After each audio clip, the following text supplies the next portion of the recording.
Friends, मैं कुंदन सिंह, आप लोगों का दोस्त। और आज फिर से आप लोगों के सामने हाजिर हूँ एक अलग ही टॉपिक लेकर। जो आज का टॉपिक है ये काफी इम्पोर्टेंट टॉपिक है आप लोगों के लिए, और वैसे बच्चों के लिए काफी इम्पोर्टेंट है जो ब्लड कलेक्शन करते हैं, फ्लेबोटॉमिस्ट हैं या ब्लड बैंक में वर्क कर रहे हो, या तो आप जीएनएम की तैयारी कर रहे हो, बीएससी नर्सिंग कर रहे हो। तो आपको ये सारे जो क्वेश्चन जो आज हम बात करेंगे, जो टॉपिक पे डिस्कस करेंगे, वहां पे आपके सारे क्वेश्चनों का जवाब यहाँ पे आपको मिल जाएगा। ठीक है, तो आज के टॉपिक में हम लोग क्या देखेंगे, जो various types of needles correction के लिए इस्तेमाल किए जाते हैं, हम उनके ऊपर आज डिस्कस करेंगे। ठीक है, तो सबसे पहले तो आपने निडल तो देखा होगा, तो निडल के आज हम लोग यहाँ पे एक मैं वीडियो क्लिप के माध्यम से आपको निडल दिखाऊंगा। निडल का शेप क्या है, आगे वाले पोर्शन को क्या बोलते हैं, मिडल पोर्शन क्या बोलते हैं, बैक वाले पोर्शन को क्या बोलते हैं, उन सब के बारे में जानकारी लेंगे। साथ में हम लोग जो डिफरेंट गेज जो निडल्स होते हैं अलग अलग गेज के, उन सब के बारे में बात करेंगे। ठीक है, कि अलग अलग गेज के निडल का इस्तेमाल कहाँ कहाँ करते हैं। ठीक है, जैसे आपने सुना होगा कि यदि 24 गेज का निडल जो होता है उसका इस्तेमाल किया जाता है पेडियाट्रिक सैंपल्स को कलेक्ट करने के लिए, या तो कोई बर्ड पेशेंट होते हैं उसके लिए हम लोग 30 गेज का निडल या 25 गेज का निडल, 24 गेज का निडल का इस्तेमाल करते हैं। तो इन्हीं सब चीजों के बारे में हम लोग आज के वीडियो में बात करेंगे। ठीक है, कि कौन कौन से गेज का निडल कहाँ इस्तेमाल किया जाता है। ठीक है, तो कलेक्शन के लिए बहुत इंपॉर्टेंट होता है निडल का रोल। ठीक है, क्योंकि आप डायरेक्ट सिरिंज से तो निकाल नहीं पाओगे, सिरिंज में जब तक निडल नहीं होगा और वो भी एप्रोप्रिएट निडल, तब तक तो आप अच्छे से करेक्शन नहीं कर पाओगे। ठीक है, तो कहाँ पे किस पेशेंट के लिए कौन से निडल चाहिए ये जानना बहुत जरूरी है। ठीक है, सबसे पहला चीज आता है गेज नंबर। आपने बहुत बार सुना होगा निडल में गेज, अलग अलग गेज के निडल होते हैं। तो जैसे ही गेज नंबर इंक्रीज होता है, यानी गेज नंबर इंक्रीज हो रहा है, तो जो डायमीटर है, इनर डायमीटर है हमारे निडल का, वो डिक्रीज होना स्टार्ट हो जाएगा। ये आपको याद रखना है। यानी जैसे कहने का मेरा मतलब है, यदि 16 गेज निडल है और यदि 24 गेज निडल, दो को कंपेयर कर लेते हैं, तो 16 गेज निडल जो है इसका जो डायमीटर होगा वो ज्यादा होगा। जो इनर डायमीटर होगा 16 गेज निडल का वो ज्यादा होगा किसके कंपैरिजन में, 24 गेज निडल के कंपैरिजन में। ठीक है, तो अब यहाँ पे जो है 24 गेज का जो निडल होता है वो काफी नैरोवर हो जाएगा। तो बहुत ज्यादा नैरो होने की वजह से इसका इस्तेमाल किया जाता है। जैसे किसी की वेन बहुत ज्यादा थिन वेन है, तो वहां पे आप जो है उसका इस्तेमाल कर सकते हैं। ठीक है, या तो कोई बर्ड पेशेंट है वहां पे आप उसका इस्तेमाल कर सकते हैं। जो नियोनेटल सैंपल्स होंगे कलेक्ट करने के लिए, तो वहां पे इजीली आप आइडेंटिफाई करके आराम से पिक करके निकाल सकते हैं। ठीक है, या तो आप जो ओल्ड एज पेशेंट होते हैं उनके भी यदि सैंपल में कभी परेशानी आती है, तो वहां पे आप जो 24 गेज निडल है उसका इस्तेमाल कर सकते हैं। ठीक है, तो आज की वीडियो में हम लोग निडल्स, जो वेरियस टाइप्स के निडल्स हैं उसके बारे में देखेंगे, उसके कलर कोडिंग के ऊपर भी देखेंगे, उसका अलग अलग साइज कितना होता है इसको भी देखेंगे। ठीक है, तो चलिए वीडियो को स्टार्ट करते हैं और पूरा लास्ट तक देखना है, ताकि पूरी तरह से आपको वीडियो अच्छे तरीके से समझ में आ जाए। ठीक है, कहीं भी कभी भी आपको इस वीडियोस के जो क्वेश्चन में यहाँ पे आने वाले हैं वो कभी भी आपको काम दे सकते हैं आगे इन फ्यूचर। ठीक है, तो चलिए वीडियो को शुरू करते हैं। चलिए अब निडल और उसके पार्ट्स के बारे में देख लेते हैं।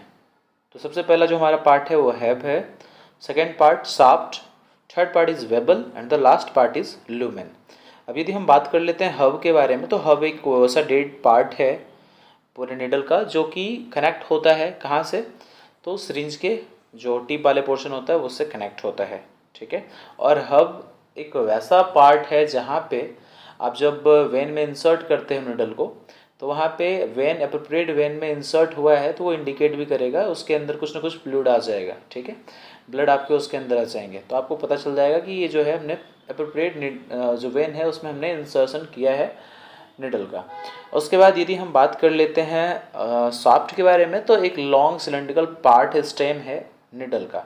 ठीक है, और ल्यूमेन के बारे में यदि हम बात कर लेते हैं, तो ल्यूमेन क्या है, कैविटी बोल सकते हैं, जो ट्यूबुलर पार्ट होता है निडल का उसका कैविटी कह सकते हैं, यानी cavity of a tubular part of the needle. ठीक है, अब यदि हम बात कर लेते हैं साइज के बारे में, तो जो निडल का जो साइज होता है वो बेस्ड होता है लेंथ और गेज के ऊपर। ठीक है, जो लेंथ जो होता है उसको मेज़र किया जाता है इंचेस में। ठीक है।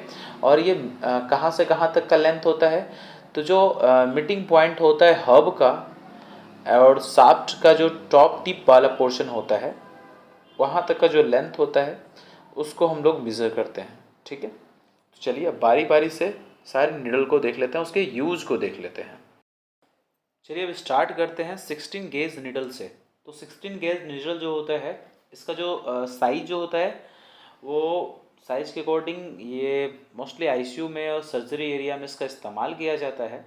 और ये जो साइज जो होता है इसका काफ़ी लार्ज होता है, तो इससे हम लोग डिफरेंट डिफरेंट प्रोसीजर को परफॉर्म करते हैं, जैसे कि ब्लड एडमिनिस्ट्रेशन में, रैपिड फ्लूइड एडमिनिस्ट्रेशन में इसका इस्तेमाल किया जाता है।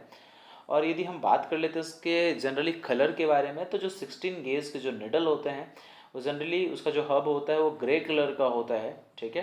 और यदि हम लेंथ के बारे में बात करें तो 40 mm इसका लेंथ होता है, और डायमीटर के बारे में बात कर ले तो 1.6 mm इसका डायमीटर होता है, ठीक है।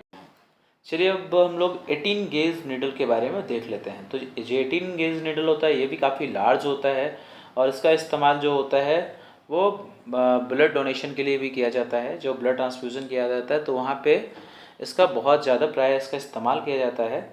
और ये मेनली जो कलेक्शन बैग होते हैं, ब्लड कलेक्शन बैग, उनके साथ ये अटैच होते हैं, और किसी भी एडिशनल असेंबली की ज़रूरत यहाँ पे नहीं होती है, ठीक है।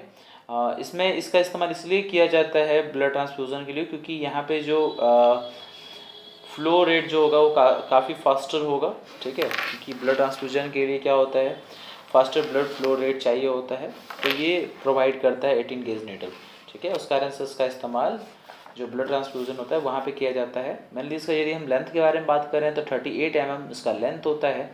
और यदि हम डायमीटर, इनर डायमीटर के बारे में बात कर लेते हैं तो वो 1.2 mm इसका डायमीटर होता है, ठीक है। तो ये आपको याद रख लेना है। अब चलिए बात कर लेते हैं 21 गेज नीडल के बारे में। ऐसे मोस्टली जो आप भी सोच रहे होंगे कि सीरियल वाइज क्यों नहीं चल रहे हैं। 90 और 20 गेज जो नीडल होता है उसका इस्तेमाल आईवी इन्फ्यूज़न के लिए किया जाता है, ये भी आपको जान लेनी चाहिए। जो एडल्ट होते हैं, एडोलसेंस होते हैं, ओल्डर जो चिल्ड्रन होते हैं, उनके लिए हम लोग 90 to 20 गेज का जो नीडल होता है उसका इस्तेमाल करते हैं, ठीक है। और जो ब्लड प्रोडक्ट्स होते हैं, जिस जो विस्कस फ्लूइड होते हैं, उन सबको उनके ट्रांसफ्यूजन के लिए, एडमिनिस्ट्रेशन के लिए इसका इस्तेमाल किया जाता है। जो इंट्रामस्कुलर इंजेक्शन होते हैं उसमें भी 90 से 20 जो गेज का निडल होता है उसको इंजेक्ट करने के लिए हम लोग इसका इस्तेमाल करते हैं, ठीक है। अब यदि हम बात कर लेते हैं 21 गेज निडल के बारे में, तो जो 21 गेज निडल होता है इसका भी इस्तेमाल हम लोग इन्फ्यूज़न के लिए करते हैं। आईवी जो इंजेक्शन होता है उसके इन्फ्यूज़न के लिए करते हैं। जो मोस्ट एजेस वाले जो पर्सन होते हैं उनके लिए हम 21 गेज का इस्तेमाल करते हैं निडल का। और इंट्रामस्कुलर जो इंजेक्शन होता है उसमें भी हम लोग 21 गेज निडल का इस्तेमाल करते हैं, ठीक है।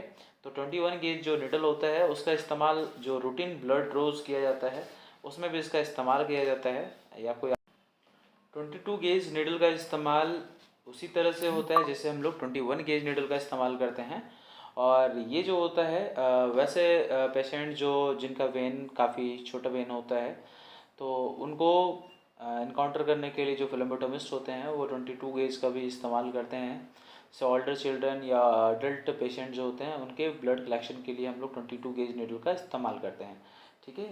यदि हम बात कर लेते हैं इसके साइज़ के बारे में बात कर लें तो ये 32 mm इसका लेंथ होता है और 0.7 mm इसका आउटर डायमीटर होता है, ठीक है।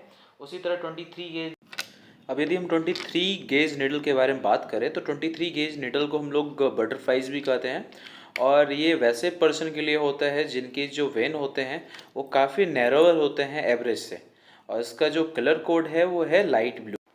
चलिए बात कर लेते हैं 24 गेज निडल का। तो इसका लेंथ होता है 25 mm और डायमीटर 0.5 mm। अब यदि हम बात कर लेते हैं 25 गेज निडल की, तो इसका जो डायमीटर होता है 0.5 mm, उसके कलर ये रेड कलर में होते हैं। और यदि हम बात कर लेते हैं इसके लेंथ की तो ये 16 mm इसका लेंथ होता है। अब यदि बात करें 26 गेज निडल की तो इसका कलर इसके पीच कलर होता है, लेंथ 13 mm और डायमीटर 0.42 mm। चलिए अब आगे 27 गेज देख लेते हैं। तो ये प्राय वाइट कलर में होता है और इसका लेंथ 13 mm होता है, डायमीटर 0.4 mm। और ये काफ़ी साइज इसका काफ़ी छोटा होता है। अब यदि 30 गेज नीडल के बारे में बात करें तो ये प्राय येलो कलर में होता है। लेंथ इसके 8 mm लेंथ होती है और डायमीटर 0.30 mm इसका डायमीटर होता है। ये जो डायमीटर है ये आउटर डायमीटर है, ठीक है। अब यदि हम बात कर लेते हैं आखिरकार ये सारे जो नीडल्स हैं इसका इस्तेमाल हम कहाँ करते हैं। अब यदि हम बात कर लेते हैं 24 से लेकर 27 गेज तक के नीडल का, तो इसका इस्तेमाल स्पेशली जो छोटे वेंस होते हैं उसके लिए किया जाता है और इसमें इन्फ्यूज़न कंट्रोल डिवाइस की ज़रूरत होती है। और इंसर्शन स्किन के थ्रू जो होता है ये काफ़ी डिफ़िकल्ट होता है। आईवी इन्फ्यूज़न के लिए हम 24 टू 27 गेज तक के नीडल का इस्तेमाल करते हैं। इसमें जितने भी एजेस के पर्सन होते हैं, जैसे एल्डर पर्सन से इन्फेंट्स, इन सब के लिए भी हम इसका इस्तेमाल कर सकते हैं। नॉन विस्कस फ्लूइड को हम लोग एडमिनिस्ट्रेशन के लिए इसका इस्तेमाल कर सकते हैं।